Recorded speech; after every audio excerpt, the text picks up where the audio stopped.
with the Chicago Bulls win yesterday over the Utah Jazz, paired with the Miami Heat loss, it's now moved the Chicago Bulls into the 9th seed. And the Chicago Bulls are clearly stating to the NBA that they are valuing player development over the potential of tanking and lottery odds. We're going to talk about what's all going into that and if they're making the right decision. Plus, we're going to look at why the Chicago Bulls missed a huge opportunity to move on from Lonzo and Nikola Vucevic at the trade deadline, and it's one that could come back to bite them. We're going to get to all that plus more right after this. You are now tuned in to Chicago Bulls Central, your number one place for all Chicago Bulls news and content.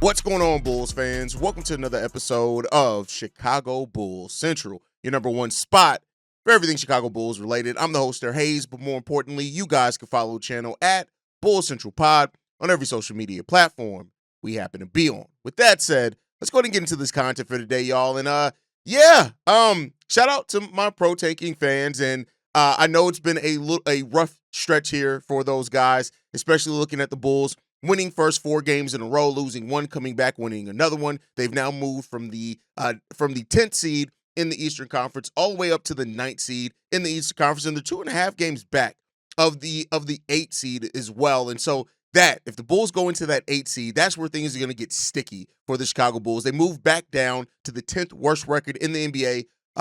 That's up from the 8th worst record in the NBA where they were yesterday, which means that their lottery odds now are at 16.9%. For a top 4 pick and a 3.7% chance at number 1 overall. It's rough for the Chicago Bulls, right? We know the Bulls fans. We all have one in our circle that is a more focused on the tank than it is anything else, right? And I understand it, right? You look at the opportunity to draft high, especially in this draft, which is really deep. And for some reason, it seems like people have now, forgotten or now talking. Stacey talked a little bit about it, that this draft isn't as deep as some people initially thought, and I don't know where that thought's coming from. This is still an extremely deep draft, right, where you can get starters up into the 20s and role players up into maybe the top half of the second round, but, it's just maybe not as a sure thing as when people looked at it. A guy like Hugo Gonzalez, who's initially, projected as a lottery pick, now projected to go somewhere in the 20s, so, that potential is still there, right? So, and there have been some players that initially everybody thought was going to have a really hot seasons. They kind of had okay seasons in the NCAA, and that's perfectly fine. But overall, like, what the Bulls are telling everybody is that they are prioritizing player development over lottery odds. I think that's a clear thing here. And there have been reasons to doubt, right? When you look at the initial reasons people were giving to doubt the Chicago Bulls run or how good they possibly could be playing. Initially, of course, it was Josh Giddey's run, right? And how sustainable could that be, especially with his hot 3-point shooting? He then had a stretch where he wasn't necessarily shooting the best, but still being productive and getting to the line, creating, rebounding, those type of things, right? And so you had those initial fans that looked at that as a fluke run, right? That's what they called it, right? And with Josh Giddey going down with injury, the Chicago Bulls team still looking good. It seems like some people are trying to use that to discredit how good Josh Giddey was playing. That's fine. I think that's natural to a degree, right? Like, the team was playing better. Josh Giddey goes down and the team goes on winning streaks, and people are like, well, was it actually Josh Giddey? That's fair. I think that's going to happen. That happens with players that are even much better than Josh Giddey, so that's understandable, right? But that initial layer of doubt was the first one that they doubted about this run for the Chicago Bulls. Was Josh Giddey's level of play, was that something sustainable? Was that something that we're going to continue to see? And unfortunately, we won't have the answer till Josh Giddey comes back. Luckily, Billy Donovan did say he's going to come back one of the games, either Wednesday or Thursday, on those back-to-back. Won't play both, but he's going to come back initially on one of those games. And Josh Giddey's going to have an opportunity over the remaining 10 or so games to come back. It's probably more than that, but 10 or so games remaining for him to really show, like, all right, how much of that was fluke? How much of that are you going to finish the season strong? Of course, for Josh Giddey and the Chicago Bulls, they really invested into seeing what that looks like for him, considering he's up for a contract extension at the end of this year. So that's something that has to be figured out this year with the Chicago Bulls. But, we'll see. Josh Giddey last played a game March 10th. It's now March 18th, I should say. And so when he comes back, we're looking at it's either going to be the 19th or 20th when he comes back. So, we'll see what happens there and how good he looks. But then it was Coby White, right? Coby White, who initially started playing better after, two huge slumps over the course of the season. And while some people have looked at now Kobe's play and said, oh, it's all because Zach LaVine's gone, right? I don't know that we've seen Zach LaVine look good in some games, but one thing that Coby White is doing that is promising to the future of this Bulls team is that he is now having teams zero in on him as the focal point, right? What is it, 9 straight games now of scoring at least 20 points? His month of March, he was just named Eastern Conference Player of the Week. His month of March has been ridiculous. 28 points per game in the month of March on 47% shooting, 30% shooting from three. He's averaging 5.5 rebounds, 3.5 assists in that time period. Basically, steal per game as well. And the turnovers are down. But one of the key stats that's here for Coby that really has contributed to how well he's able to consistently score, he's averaging almost 6 free throws per game. This is a guy that over his career only averages a little over 2 free throws per game. That's the next evolution of Coby White, right? That's what the Bulls should and want to see from Coby White. As a matter of fact, when you look at it, average 2.2 free throws per game over his career. This season high 3.6 free throw attempts per game on the season. So as you see Coby continue to grow and develop, that's the thing to really watch for Coby. We know he can fill it up. We know he can score, right? But Coby does have a propensity to going into long slumps of cold shooting. And now seeing how he combats that with getting to the free throw line. There's still going to be some inefficient nights. There's still going to be some nights where maybe you're looking at Coby like, hey, Coby, slow down on the threes. But if he's working in with that, with attacking, the drives, right, which we talked about very early on in the season, how important it was for Coby White to be able to drive, have the ball in his hands, that development you're seeing from Coby White. And I think to get Josh Giddey back and to continue to see these two players find their rhythm, that's going to be the important part of this. And if they can continue to find that, that's really what it starts looking for a bigger outlook for the Chicago Bulls, right? So, of course, you want to see those guys together. He's up to 19.5 points per game on the season, which is really, really good to see from Coby White. You love to see that. Over the last 5 games, man, he's towards the top of the league in scoring. He just got to continue it, man. And that's the evolution of Coby White. That's what I wanted to see this year with more opportunities, the ball in your hand more. What are you going to do? We're seeing that, right? Coby White even talked a little bit about it and the pressure that he's facing and how that's helping his game as well. So, Coby White is understanding that teams are now focusing on him, right? Teams are now zeroing in on what Coby White's going to do with the ball in his hands. And that next part of his game, hugely important. And if they cannot, if he can keep this up, it just goes to show another level of growth from Coby, right? He said this. It's just picking and choosing and then being aggressive. A lot of times, especially early on, teammates were telling me, you got to shoot more. So I've had to change my mindset a little bit. When Zach was here, I was a second or third option with Vooch, and now it is what it is. I still got a long way to go in adjusting and getting the best defender every night, but it's a very exciting time for me to learn. The way I look at it is I can only get better from this. That's what I'm focused on, taking on that challenge every night and getting better, gaining more information from every game and the way teams are strategizing against me. So that's showing that development from Coby and that him taking that next step in his game, and that's hugely important, right? So Coby, Josh Giddey, that's a huge part of the now investment that the Bulls are focused on, more so than lottery odds. And while we knew that Josh Giddey and Coby White were two players that we already were looking at in their development over the course of this season, and the Bulls were invested in that development, another guy that's really been playing well for the Chicago Bulls is Tre Jones, right? And Tre is coming in. He's improving his draft stock hugely for the Chicago Bulls, right? Well, not draft stock, but as far as his free agency stock. And, here's the thing.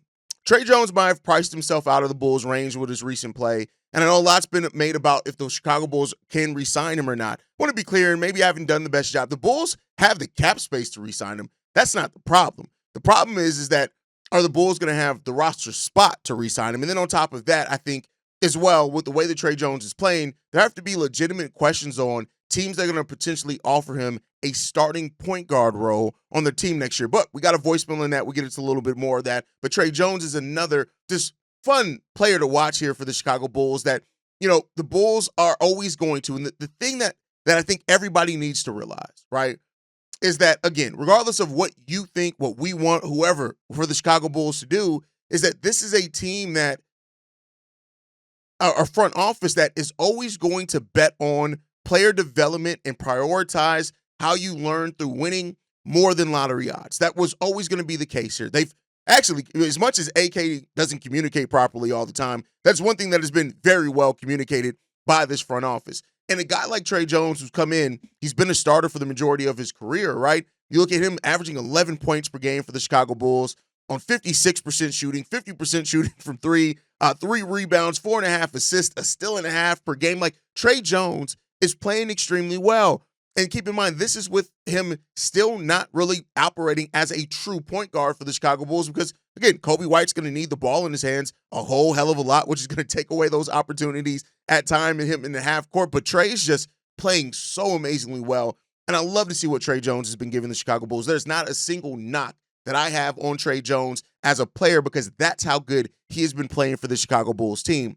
Then you also have role players stepping up, right? Of course, Zach Collins and Kevin Huerter, right? These two guys who have been career role players playing huge roles for the Chicago Bulls, really being part of the new identity that we've seen the Chicago Bulls forge, if you're going to call it that. And these guys are having really good moments as well. But then the guys, the young guys, right? The guys that we were already invested on this team, Julian Phillips for the month of March is averaging 20 minutes per game. Right. And that's an important, like he's averaging 20 minutes per game, scoring 6.6 points per game on 4.5 shots per game. Right. So, and he's making 2 of them. So it is what it is there. It's not like he's getting a whole lot of opportunity as far as being a part of the offense. But like Stacey King said last night, him running, his ability to run the floor, especially with how the Bulls can get out in transition because you have really good rebounding guards on the defensive and offensive side of the ball. That's where he's going to learn from. And Julian and Dalen have had their moments in each of these games over the stretch. It hasn't been consistent yet, right? But that's still what the Bulls are looking for from these guys, is having their moments. Dalen Terry, back-to-back games with double-digit points, right? In only 13 and 15 minutes. Julian Phillips defensively has been really good for the Chicago Bulls. He's still been the first player off the bench for the Bulls, which is where he started the season at. Came down a little bit because of rotations and things like that. But like we've seen over the last 3 games, these players really play really well, right? And so the Bulls are always, this front office is always going to invest more in that than lottery odds. They're always going to prioritize that. They were always going to prioritize that. Now, as we talked about at the beginning of this, right, with the Bulls, now they're record rising. They have a legitimate chance at the 8 seed with the way that the Orlando Magic are playing. The best thing that they can hope for is that the Magic actually turn it on, because I do think they're a team that still has that second gear that they can turn it on to. Hopefully they start finding the rhythm over the last 10 games. But the Bulls now are going into the play-in, and they are right now playing the best, most consistent basketball of any of the teams in the play-in area. You look at the Atlanta Hawks at 7, the Orlando Magic at number 8, the Chicago Bulls at number 9, and the Miami Heat at number 10. The Bulls are playing the best basketball over a sustained amount of time. Now, I still think the Orlando Magic are a better team than the Bulls, right? If they can get their head out their ass, they're a better team. But, I mean, we've seen teams lose rhythm before, right? Then the teams below the Bulls, the Toronto Raptors, they're 6 games behind. The chance of them catching up to any of these teams are very bad, right? And as I've said the last couple of episodes, the Bulls, now they face off against the weaker competition in the Utah Jazz, right? We know that. They got tougher matchups coming up. If the Bulls compete in these matchups, just competitive. I'm not even talking about wins or losses, right? Or just competitive in this. This is what AK and Eversley are going to use to talk about, just probably AK because we don't hear Eversley talk a lot. We're going to hear AK talk about the why they went the route that they did. That's why they getting their pick back and clearing that deck up for the Chicago Bulls to have their pick. They prioritize that now over anything that comes down to losing basketball games, right? Once that thing was removed of needing to stay in a certain range to get your own first round pick, that is where things went left, right? Not even left, but that's where their vision on, hey, let's just go out here and play, right? And for what it's worth, for the most part, the Bulls were still losing. They had 5 wins in 5 weeks. Then they turned that around and went on a 4-game winning streak, right? Now they've won 5 out of the last 6 games with matchups against Denver, Sacramento, Los Angeles, 2 against Los Angeles coming up, OKC on the board as well. But then here's the thing. To end the season, while the Bulls have those tough games in the middle, to end the season, the Bulls got Toronto, Portland, Charlotte, game against Cleveland, which is going to be tough, Miami, Washington, and Philly. Like those 7 games, 5 of those are easily looked at as winnable. Now, the Bulls have not always been a team that has won the winnable games, but this is a franchise now that is telling you, again, I'm somebody who I tend to look at, once somebody tells you what they're going to do, tells you who they are, you believe them. Because why are they going to change it? They just admitted who they are. This Bulls team admitted to us who they were a long time ago. This is not a team. Still comments every single day. Well, the tank. There is no tank. There was no tank. The Bulls were never going to be a tanking team. I've told you guys this for 3 years, right? This is not ever going to be a team that tanks. The best chance that you had for that was when the picks were top 10 protected. Once that went away, any chance of any, and it was already slim then, is gone. This is not going to be a tanking team. And so the development that we're seeing from these players, it better damn well be worth it. And there's still legitimate questions on if, right? Like, is it worth it? Now, I would say this. I've hesitated to say that the Bulls have a true identity, mainly because I needed to see it over time. But then going back and looking at it, we've seen it over almost 20 games. Now, I want to see it finish out the season strong. I want to see how we're going to start off next season. But I'll tell you what, the identity that this team has forged and is still forging, if that's something that maintains going into next year, and keep in mind, we still have a first-round pick in a very deep draft, right? So, because of those things, this is the prioritization on player development. It's great, right? And I get it. Not getting the top-end talent, not having a top 5 pick is going to be a struggle for many Bulls fans to wrap their head around a team that's still trying to get better without having a top 5 pick. But I tell you what, if Josh Giddey continues at 22 years old to develop the way that we've seen, if Coby continues to round out into the player that he's rounding out into being, right? Again, what do I say? It's not necessarily about adding a lot to his game. He could still, but it's not necessarily about that. It's about refinement of already what he does well, because when he's on, he does a lot really well. It's about the refinement of that. And so it's up to this front office to be the ones to go out and find the talent. It's not on these players to make sure that this team has a lottery pick. It's on these players to go out there and play the game of basketball, which is what they're doing. We'll see where the chips fall at that point in time. But overall, I think that this team is showing us who they are. And anybody who's still holding out that hope that the Bulls are going to tank, hey, I feel sorry for you. Because at that point, you're detached from reality. So we'll see what the reality does bring. Now, we do got a voicemail that gets into an interesting point that I want to get into. This one's from Shay. What's up, Haize? Look, I don't mean to be a Debbie Downer, but I got to say some shit. I really think we should have traded Lonzo Ball, and here's why. And it would have benefited the team. One, we don't deal with his injuries. We leave it to somebody else. They leave the Los Angeles Clippers because they were going to offer us a first-round pick. Not only do we go into the draft with 2 first-round overall picks to make up the fact that we're not getting a lottery pick this year, but we could have used them 2 first-round picks to trade up for a guy like Ace Anua, Ace Bailey, or Kaman Malowik, or whoever in the upper echelon of the draft. Not only that, we could have re-signed Tre Jones, and we wouldn't even need to worry about Lonzo Ball's money being on the books anymore. Now, he does have a reasonable contract, but the fact that we may not be able to re-sign Tre Jones and Josh Giddey may be a problem. And I look at it like this. I feel like you probably are not going to get a much better deal than the first-round pick for Lonzo Ball next year due to the fact of him missing so much time. So, with that being said, that's what makes it us not trading him even more frustrating, because not only could we have used that first-round pick to trade up in this upcoming draft, but we also could have re-signed one of our key players of this year in Tre Jones, along with another one of our key players in Josh Giddey at the same time, and wouldn't even have to worry about money being on the books and worried about how we're going to pay both of them together. Damn. But anyway, tell me what you think. Peace. Now, Shay, here's the thing, and I'll say this, bro. It's not necessarily about the money, right? And I said that earlier. But the thing is that when you look at this, it's about the injury of Lonzo. Now, I was somebody that I think that the Lonzo Ball contract wasn't bad. $10 million is basically a one-year deal. You can get out of it after that deal. But then when you go back and look at it, John Hollinger said that the Bulls had a firm first-round pick offer and salary matching on the table in exchange for Lonzo Ball at the draft deadlines. I mean, at the trade deadline. take that for what you will. Not everything needs to be believed 100%, so take that for what you will, whatever way that you view that. But now that you've gotten somebody in the door like Tre Jones, and keep in mind, like I said, Tre, it's not just about the Bulls offering something. What are other teams offering? He's an unrestricted free agent. There are going to be some teams that are at least calling with a starting position for Tre Jones. But would he have accepted another role for this team? Maybe, right? But we'll see, right? The Bulls can still make some things happen. But I think overall what we're looking at is that the Bulls once again missed it.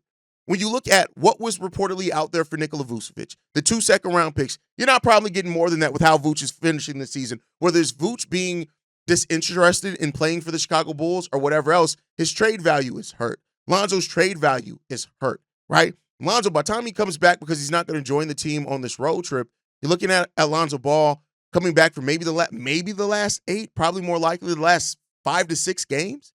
That's not good, right? And so, once again, AK and Eversley missed their evaluation on taking advantage of assets. And that just is what it is. Now, again, as somebody who, when the Lonzo Ball deal was announced, I was like, this is a really good deal to bring somebody in who's not going to get in the way of the veterans, who's going to help the young players develop, all that type of stuff. And if Lonzo was healthy, that remains true. But Tre Jones is now coming to this team. He's played extremely well. And it's like now you're going to get a player that's been relatively way more healthier than Lonzo over a player in Lonzo that you've gotten 70 games out of 4-year contract from. And that's where you see it out of Vooch, right? You did not move on from Nick. Now Jalen Smith, somebody who's been playing for you, is out of the rotation because of Nikola Vucevic still being on this roster, right?